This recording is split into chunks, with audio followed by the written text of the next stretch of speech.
Liam is an incredibly brilliant singer. They're both rock stars. Whenever either of them walk in a room, I'm like, oh great, not like oh god. Saw them play tiny back of a pub in San Francisco in '94. They were absolute. That was brilliant. There was a sense before Blur got back together. It was making me sad every day, the fact that this beautiful thing that had been in my life had gone. Anybody who came on the show, the last question we asked them was, before you go, do you know Banksy? And we thought it was hilarious. Anyway, turns out you do know Banksy. Driving up to Dudley in the Black Country, not knowing where it was, and then She's So High had just come out, and there were people there, and just going somewhere, and that was the first time we blew the roof off. We had the Great British Cheese Explosion, but we're now into the Champagne Supernova Sparkling years. wine, yeah. Champagne Supernova. I've got to ask you about Oasis, don't you? Yeah. You came up with the phrase. Here we go. Obviously, Alban and I were picking this one over last night. Tell us about that conversation. We're delighted. I mean, I think it's a. No, of course you are. Of course you are. What else did you discuss about it? Well, and about that, yeah. I mean, I think it's they're brothers, and it's just to be exiled from the thing that kind of put you where you are. So, because that was kind of. There was a sense before Blur got back together. It was making me sad every day, the fact that this beautiful thing that had been in my life had gone. And because when something's that much a defining part of you, if you are kind of exiled from it, it messes up your mojo all day long. So, for goodness sake, Liam is an incredibly brilliant singer. They're both rock stars. Whenever either of them walk in a room, I'm like, oh great, not like oh god.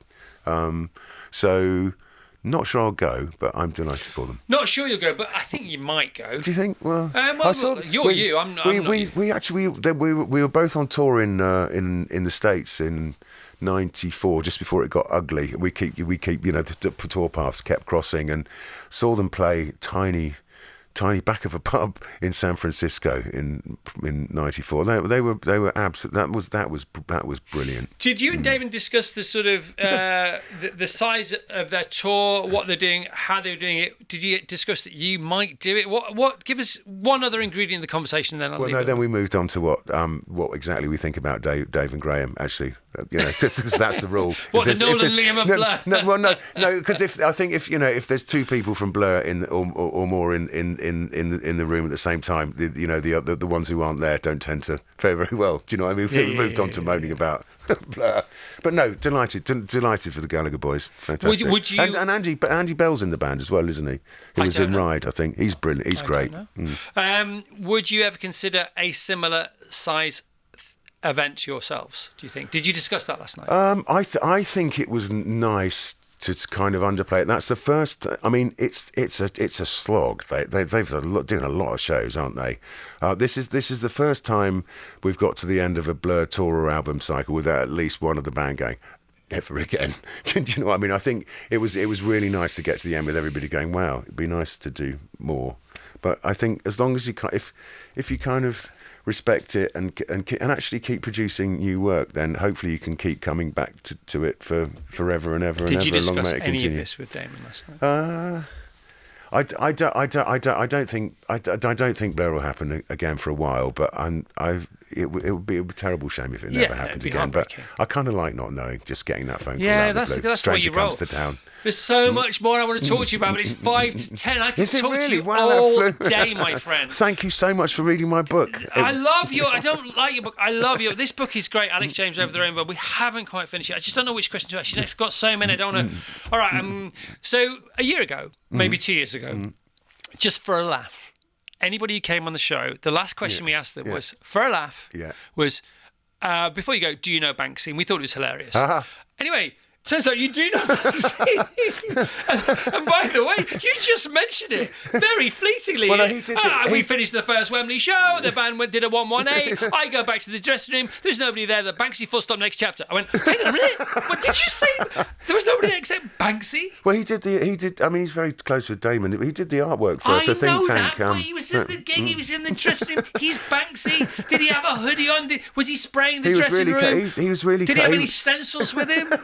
No, he was just sitting there quietly. No, he loved that gig. He said that was like watching four lads have a kickabout in the park, and the park was Wembley Stadium. Bless him. No, I mean it was.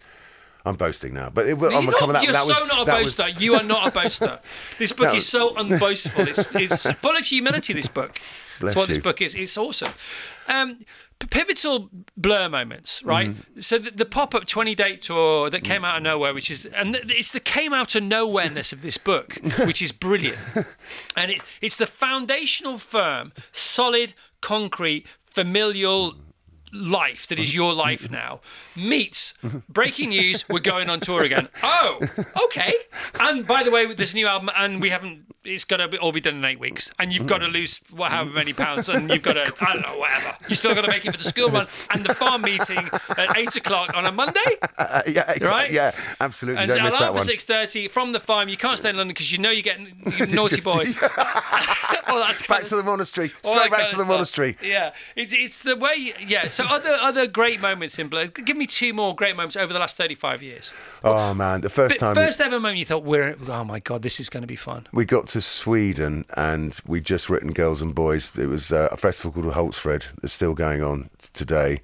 And we kind of, there'd been a backlash against the band, but we'd kind of turned it around over Modern Life is Rubbish, but instead of saying like British pop, that's not going to work, like it's only Brit pop, that could be. And we went on stage at midnight and it doesn't really get dark there. It was just, the sky was just going blue and the crowd were really happy and we smashed the show and they wanted another one. The promoter was like, you got to go back on there, do another one.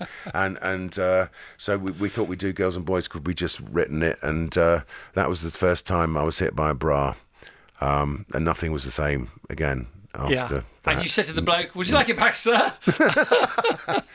Okay, another one.